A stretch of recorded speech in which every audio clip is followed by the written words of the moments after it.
Hi అండి, అందరికీ నమస్కారం. Welcome to Latha latest news.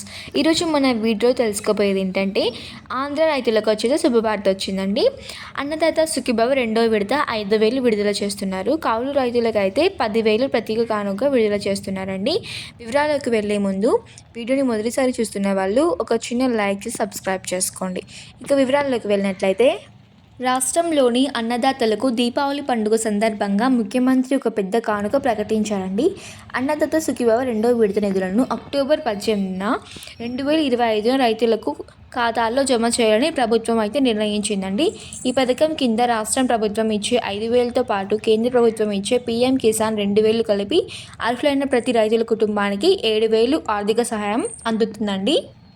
ఇకపోతే అన్నదాత సుఖీభవ సెకండ్ ఇన్స్టాల్మెంట్ అండి. నిధులు మొత్తం 5,000 నేరుగా రైతులకు అందించడం ద్వారా పంట పెట్టుబడి కోసం అదనపు ఆర్థిక భారం తగ్గుతుందని ప్రభుత్వం అయితే తెలిపిందండి.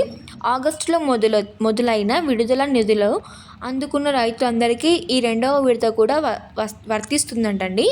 మొత్తంగా ఈ పథకం ద్వారా చిన్న సన్నకాయ రైతులకు సంవత్సరానికి 14,000 అయితే ఆర్థిక సహాయం లభిస్తుందండి. ఇకపోతే కౌలు రైతుల గురించి అండి. కౌలు రైతులకు ప్రత్యేకంగా 10,000 చెల్లింపు చేస్తున్నారండి. అన్నదాత సుఖీభవ రెండో విడత కింద రాష్ట్రంలోని ఉన్న కౌలు రైతులకు ప్రభుత్వం మరింత పెద్ద శుభవార్త చెప్పిందండి. భూమి యాజమాన్యం లేని కౌలు రైతుల కోసం ప్రత్యేకంగా సంవత్సరానికి 20,000 అందించే ఈ పథకం కింద అక్టోబర్ నెల మొదటిన విడతగా ఏకంగా 10,000 నేరుగా వారి ఖాతాలో జమ కానుందండి. ఈ లబ్ధి పొందడానికి కౌలు గుర్తింపు కార్డ్, టెనెంట్ కార్డ్ మరియు ఈ కార్ప్లో పంట వివరాలను నమోదు తప్పనిసరిగా చేయవలసి ఉంటుందండి. ఈ నిర్ణయం అయితే రాష్ట్రంలోని 5.9 లక్షల మంది కౌలు రైతులకు గొప్ప ఊరటనిస్తుందని చెప్పవచ్చండి.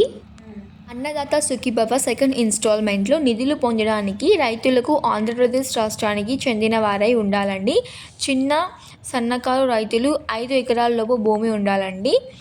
ఇప్పటికే 46.64 లక్షల రైతు కుటుంబాలకు ఈ పథకానికి అర్హులుగా గుర్తించబడ్డారండి. ట్యాక్స్ని చెల్లించుకునేవారు, ప్రభుత్వం ఉద్యోగులు మరియు ప్రజా ప్రతినిధులు ఈ పథకానికి అనర్హులుగా మిగిలిపోతారండి. ఇప్పుడు నేను చెప్పబోయేది మొత్తం స్టేటస్ చెక్ చేసుకునే వివరాలండి. రైతులు తమ అర్హతలుగా మరియు నిధులు విడుదల స్టేటస్ను అధికారిక వెబ్సైట్లో చెక్ చేసుకోవచ్చని ప్రభుత్వం తెలిపిందండి. వీలైనంత త్వరగా దీన్ని అప్లై చేసుకోవాలని అయితే ఏపీ ప్రభుత్వం స్పష్టం చేసింది. And thank you for watching my video అండి. And please subscribe to my channel.